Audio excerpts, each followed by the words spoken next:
प्यारे बच्चों, अस्सलाम वालेकुम वरहमतुल्लाहि वबरकातुहू। आज का जो हमारा मजमून है वो उर्दू है और इससे हमने 8वीं जमात से लिया है। ये सबक जो है 8वीं जमात से है। मौजू जो है वो है राजा जम्बू लोचन। हाँ, जो आज हमारा मजमून है, मौजू है, वो है राजा जम्बू लोचन। बच्चों, आपने बहुत सारे राजाओं के बारे में सुना होगा और पढ़ा भी होगा, लेकिन आज हम ऐसे राजा का हाल बयान करने जा रहे हैं जो बड़ा फयाज और सखी दिल था। बच्चों, आपने बहुत सारे राजाओं का नाम सुना होगा, बादशाहों का नाम सुना होगा, लेकिन आज जिस बादशाह के बारे में, राजा के बारे में हम पढ़ने जा रहे हैं वो बहुत ही बड़ा फयाज। फयाज के माने दरिया दिल, सखी और सखी था। सखी के माने सखावत करने वाला। बच्चों, आप अपनी किताब खोलें सफा नंबर 125 पे। तो जो ये बादशाह था उसका नाम था, इस राजा का नाम था राजा जम्बू लोचन। जिस राजा के बारे में पढ़ने जा रहे हैं उस राजा का नाम था राजा जम्बू लोचन। बच्चों, उसका एक भाई भी था, वो भी राजा था, उसका नाम था बाहू लोचन। हाँ बच्चों, एक राजा जो था उसका नाम था जम्बू लोचन और उसके भाई का नाम था बाहू लोचन। जम्बू लोचन के राज में जो रियाया थी, रियाया के माने हैं लोग, इसके जो लोग थे, इसकी जो अवाम थी वो बहुत खुशहाल थे, खुश थे। इसमें रियाया को किसी चीज की भी कमी न थी। अनाज जो था वो वाफिर मिकदार में,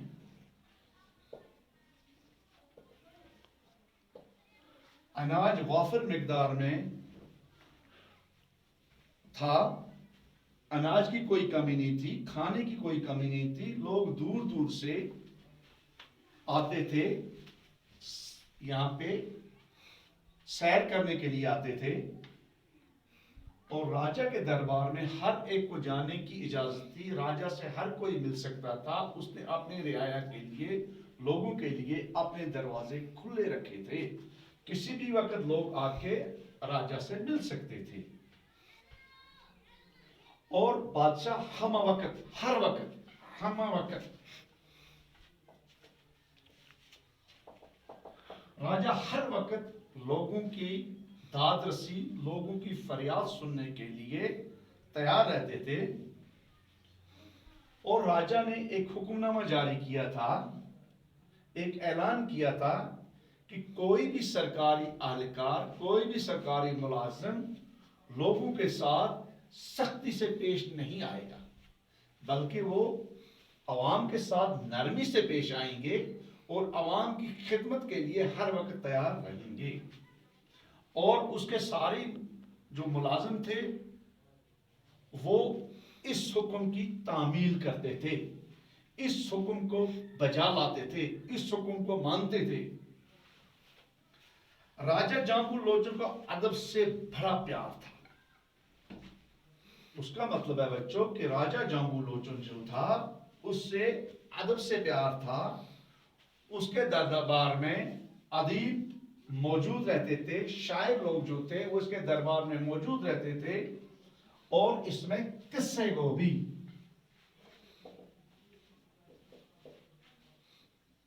किस्सा सुनाने वाले लोग भी मौजूद रहते थे।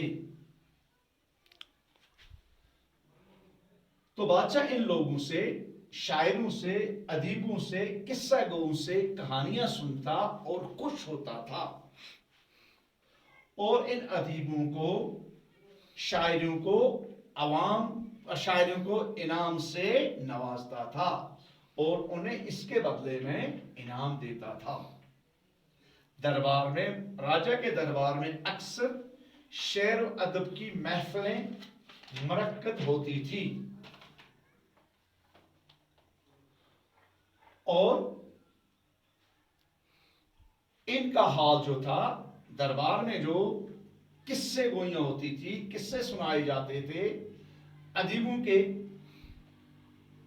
या किस्सा को जो कहानियां सुनाते थे, ये अपने मुखबिरों के जरिए ये पैगाम जो हैं, ये किस्से जो हैं, ये कहानियां जो हैं, वो लोगों तक पहुंचाई जाती थी।